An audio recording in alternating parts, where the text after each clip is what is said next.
وہ بچہ جسے تاریخ نے پہچانا نہیں۔ رات گہری تھی اور دہلی کی پرانی گلیوں میں سناٹا پھیلا ہوا تھا۔ 12 اگست 1924 کی فجر سے کچھ پہلے ایک پرانے سے مکان میں ایک بچہ پیدا ہوا۔ کسی نے آذان دی، کسی نے دعا مانگی، اور کسی نے نہیں سوچا کہ یہ بچہ ایک دن پورے ملک کو اپنے ہاتھ میں لے لے گا۔ اس بچے کا نام رکھا گیا محمد ضیاء الحق۔ وہ کسی جاگیردار کا بیٹا نہیں تھا، نہ اس کے پاس وراثت میں زمین تھی نہ طاقت۔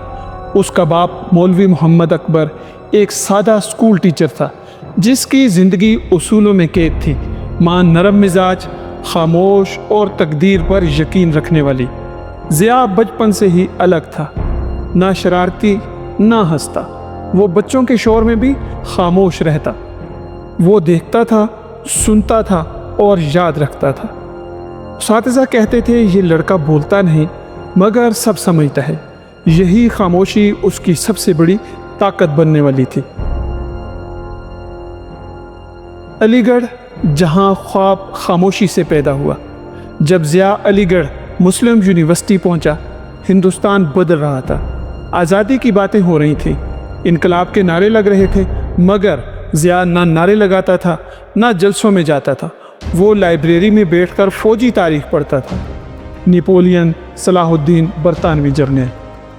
اسے سیاست سے دلچسپی نہیں تھی، اسے اقتدار سے دلچسپی نہیں تھی۔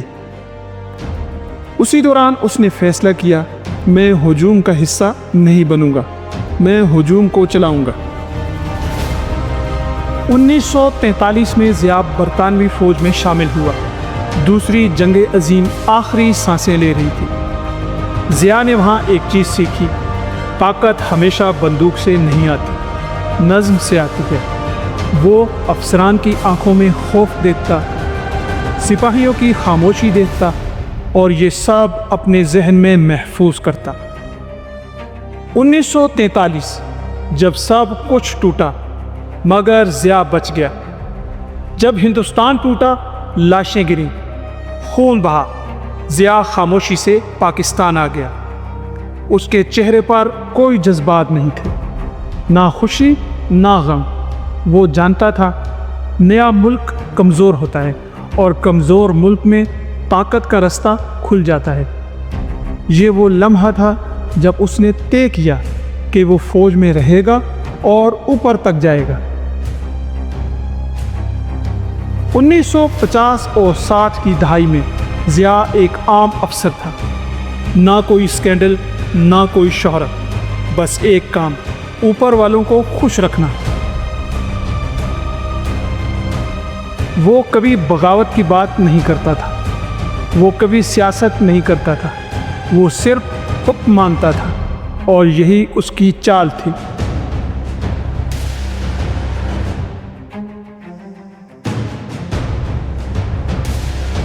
انیس 1971 وہ سال جس نے ضیاء کو بدلا۔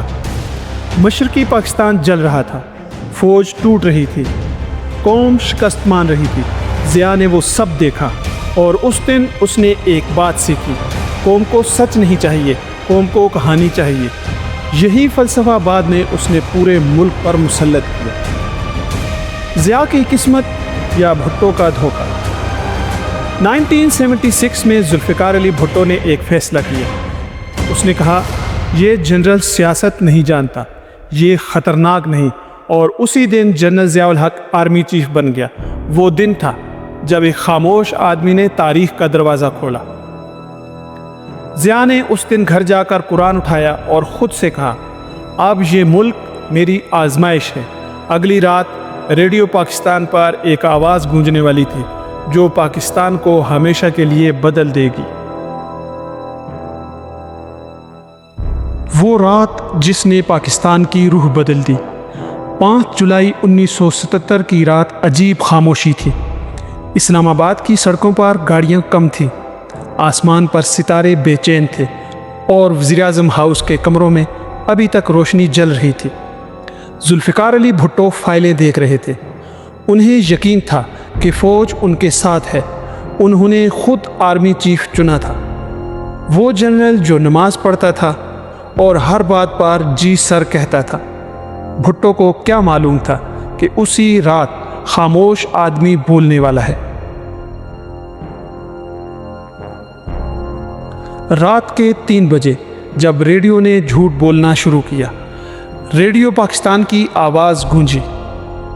ملک میں مارشل لا نافذ کر دیا گیا ہے، جنرل ضیاء الحق نے اقتدار سنبھال لیا ہے، انتخابات 90 دن میں ہوں گے۔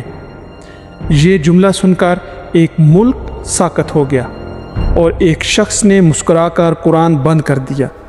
ضیاء الحق نے اپنی پہلی تقریر میں کہا، میں سیاستدان نہیں ہوں، میں صرف ملک کو بچانے آیا ہوں۔ یہ جھوٹ تھا، مگر قوم کو اس وقت سچ کی ضرورت نہیں تھی، قوم کو نجات دہندہ چاہیے تھا۔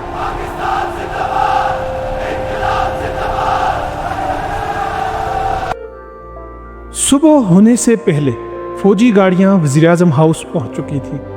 بھٹو کو بغیر کسی مزاحمت کے گرفتار کر لیا گیا۔ وہ حیران تھے، وہ بار بار پوچھتے رہے، ضیاء کہاں ہے؟ میں اس سے بات کرنا چاہتا ہوں، مگر ضیاء کہیں نہیں تھا۔ وہ اوپر بیٹھا سب دیکھ رہا تھا۔ یہی اس کی اصل طاقت تھی، سامنے نہ آنا۔ دن گزرتے گئے، 90 دن پورے ہوئے، مگر انتخابات نہ ہوئے۔ ضیاء نے نیا جملہ سیکھ لیا تھا، ملک ابھی تیار نہیں۔ پھر اس نے اسلام کا نام لیا، پھر اس نے نظام کی بات کی، پھر اس نے کہا میں اللہ کے حکم پر آیا ہوں، اور اس طرح ایک وعدہ ایک قید بن گیا۔ اخبارات بند ہونے لگے، صحافی پکڑے جانے لگے، ریڈیو اور ٹی وی پر ایک ہی آواز ہوتی، ضیاء الحق۔ وہ ہر تقریر میں یہی کہتا، میں سیاست ختم کر رہا ہوں، مگر اصل میں وہ سیاست کو دفن کر رہا تھا۔ فوجی عدالتیں بنائی گئیں، فیصلے منٹوں میں ہوتے، سزا فوراً دی جاتی۔ ایک صحافی نے لکھا، یہ عدالتیں نہیں قبریں تھیں۔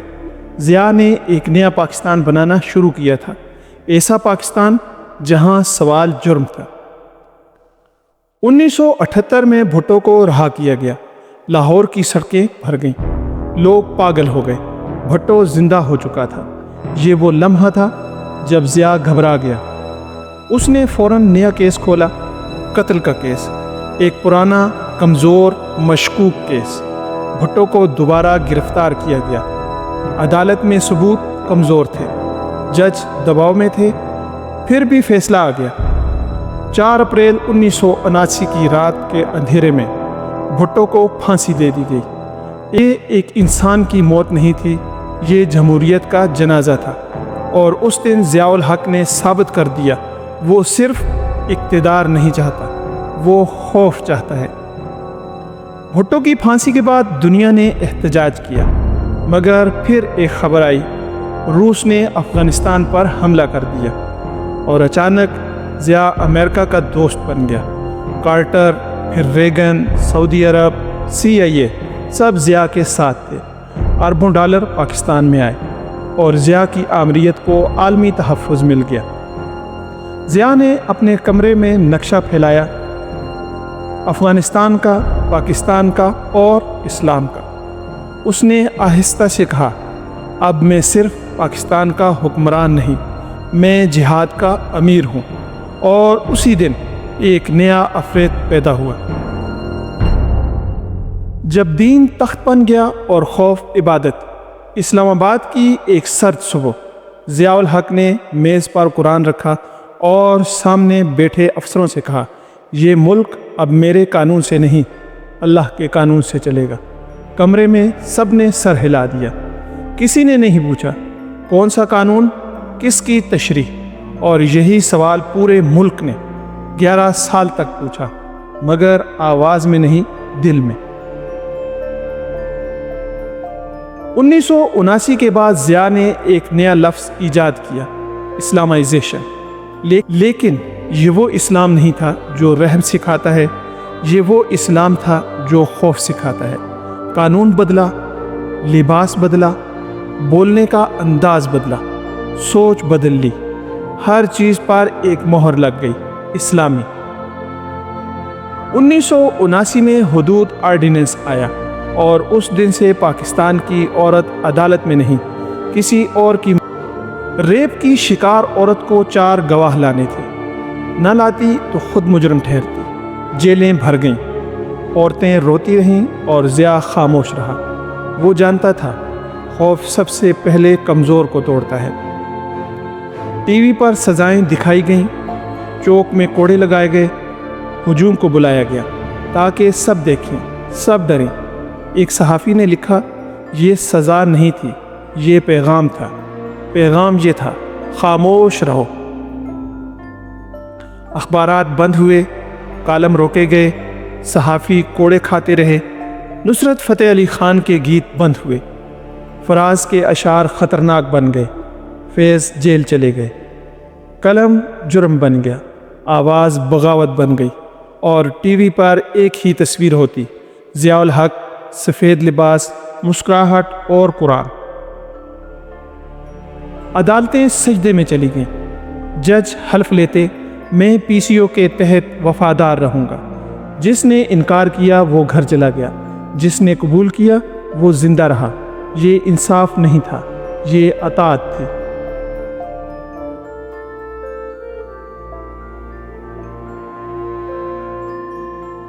افغان جہاد کے لیے سپاہی چاہیے تھے۔ ضیاء نے مدرسوں کو کھولا، فنڈ آیا، اسلحہ آیا، نظریہ آیا، بچے طالب علم نہ رہے، مجاہد بننے لگے۔ یہی بچے بعد میں فرقہ واریت، کلاشنکوف کلچر، طالبان بن کر لوٹے۔ یہ سب ضیاء کے دور کا بیج تھا جو بعد میں پوری قوم نے کاٹا اور آج تک کاٹ رہی ہے۔ وقت گزرتا گیا، طاقت بڑھتی گئی، مگر ضیاء کی آنکھوں میں سکون نہ آیا۔ وہ رات کو جاگتا، ہر وقت سازش دیکھتا، ہر آواز دشمن لگتی، کیونکہ وہ جانتا تھا جو خوف سے حکومت کرے وہ خود خوف میں مرتا ہے۔ 1984 میں ایک امریکی خفیہ رپورٹ میں لکھا گیا، Zia is indispensable for our Afghan strategy but unstable internally. یہ جملہ بعد میں ڈی کلاسیفائیڈ ہوا، مگر اس وقت ضیاء کے لیے پیغام واضح تھا۔ امریکہ اس کے ساتھ تھا جب تک وہ کام آتا تھا۔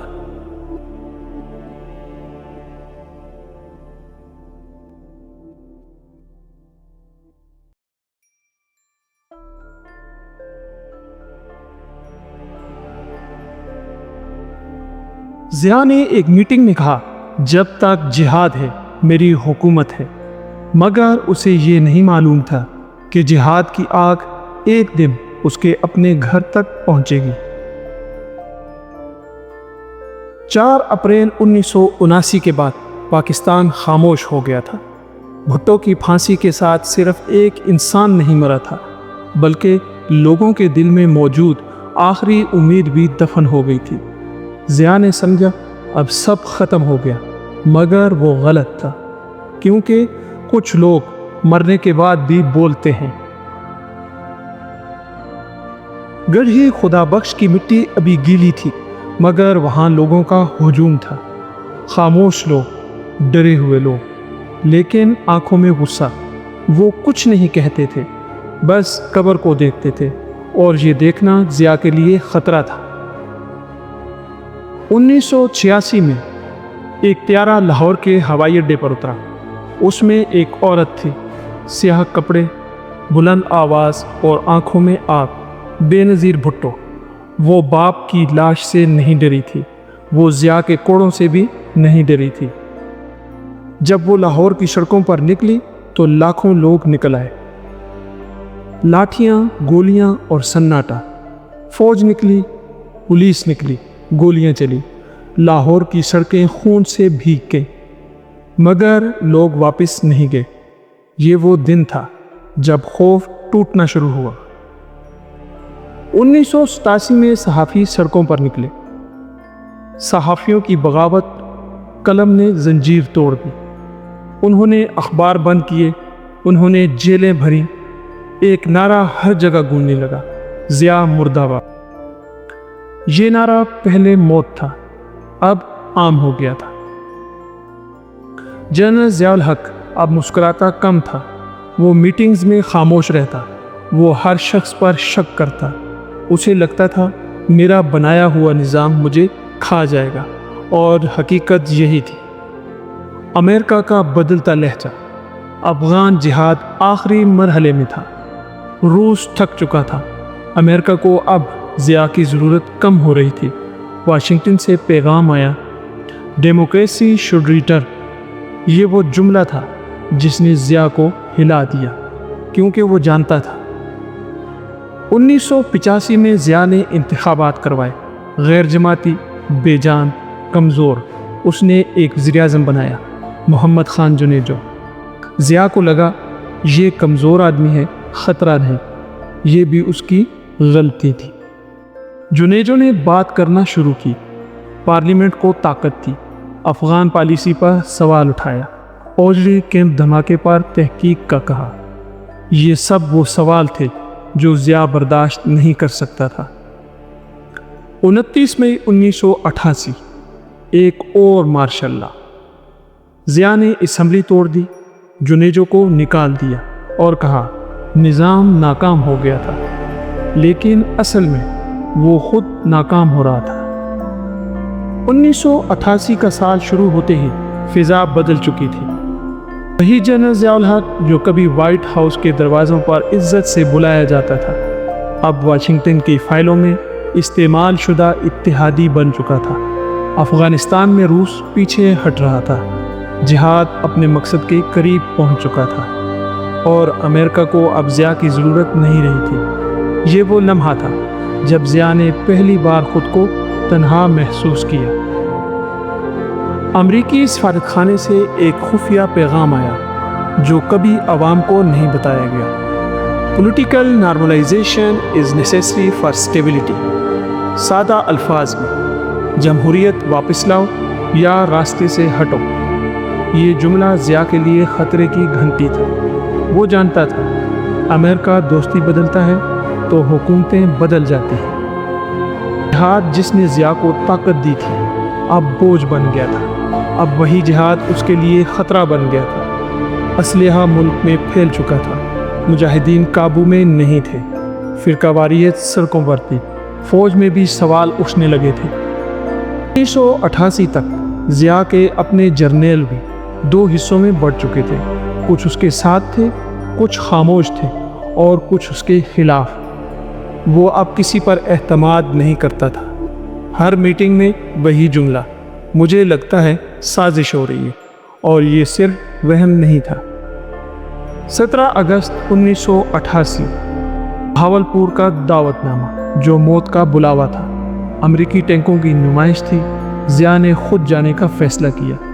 کئی افسروں نے منع کیا، کئی نے کہا سر سیکیورٹی ٹھیک نہیں، مگر ضیاء نے کہا جب وقت آتا ہے تو اللہ بچاتا ہے۔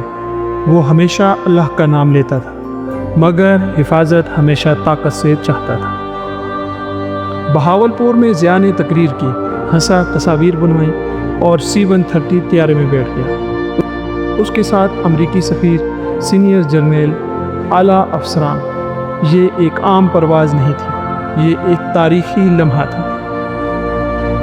چند منٹ بعد ریڈار پر طیارہ غائب ہو گیا، آسمان میں ایک آگ کا گولہ بنا اور زمین پر خاموشی اتر آئی۔ C-130 تباہ ہو چکا تھا، جنرل ضیاء الحق مر چکا تھا۔